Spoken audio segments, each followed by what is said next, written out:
Hi, this is Dr. Brian Walsh with fatisnotyourfault.com. If you're watching this video, chances are it's because you've read an article about adrenal fatigue and you're interested in more information about it. Maybe you think that you have adrenal fatigue because you're tired all the time and you don't feel well and you don't feel rested when you wake up in the morning, for example.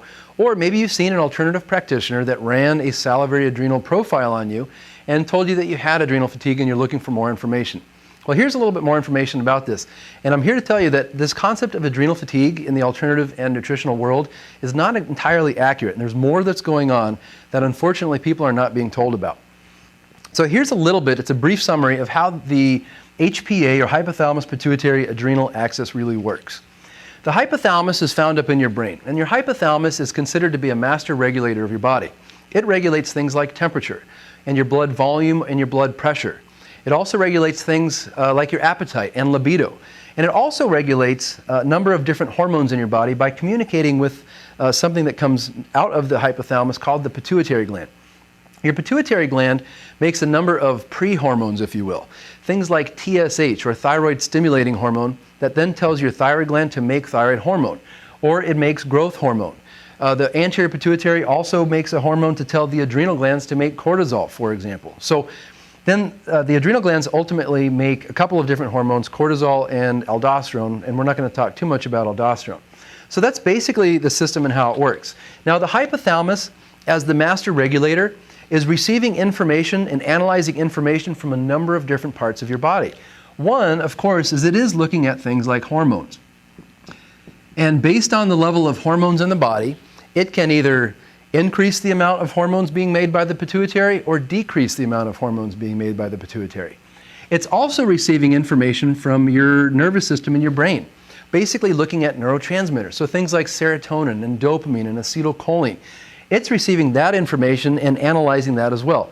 The third thing that it's analyzing is things from your immune system. Now, your immune system is a rather ubiquitous system in that it's found everywhere in your body. Most of the tissues of your body make immune system molecules, things like the interleukins or TNF-alpha, or things that are really referred to as cytokines. These cytokines circulate in your body along with neurotransmitters, along with hormones, and your hypothalamus then makes decisions, if you will, based on the input that it's receiving. Now, based on that input regarding the adrenal glands and the stress hormone axis, the hypothalamus makes something called CRH, or corticotropin releasing hormone, which it sends into the pituitary gland. When the pituitary gland receives corticotropin releasing hormone from the hypothalamus, it then makes a hormone called ACTH, or adrenocorticotropin hormone. Adrenocorticotropin hormone then binds onto receptors on the adrenal cortex, and when that happens, then the adrenal glands make cortisol. And cortisol is well known to be one of the stress hormones because its primary role is to raise blood sugar. In a time of stress, you need extra fuel for your cells. You need extra fuel to make ATP, and glucose is one of the things that helps make that happen. So when you increase cortisol, you increase blood sugar. When you increase blood sugar, you have energy for that stressful situation. Now, adrenal fatigue is characterized by low cortisol. And the concept is that your adrenal glands are not making cortisol for some reason. Usually because they're worn out, they're tired, or they're fatigued. And I will tell you that that is possible, but that's very rarely the case. Here are some possibilities as to why you might have quote-unquote adrenal fatigue, or your adrenal glands are not making adequate amounts of cortisol, and it's not because they're fatigued or worn out. On the one hand, there are certain elements of hormones, neurotransmitters, and immune system molecules that will actually tell your hypothalamus to not make CRH.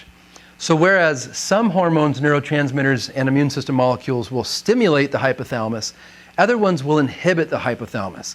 If the hypothalamus is inhibited, it doesn't make CRH in adequate amounts. If it's not making CRH, the pituitary is not getting the impulse to make ACTH.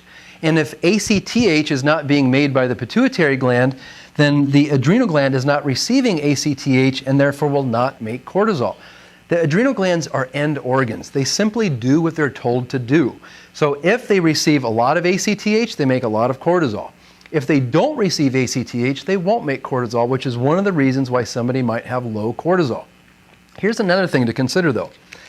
as I mentioned, you have ACTH receptors on the adrenal cortex.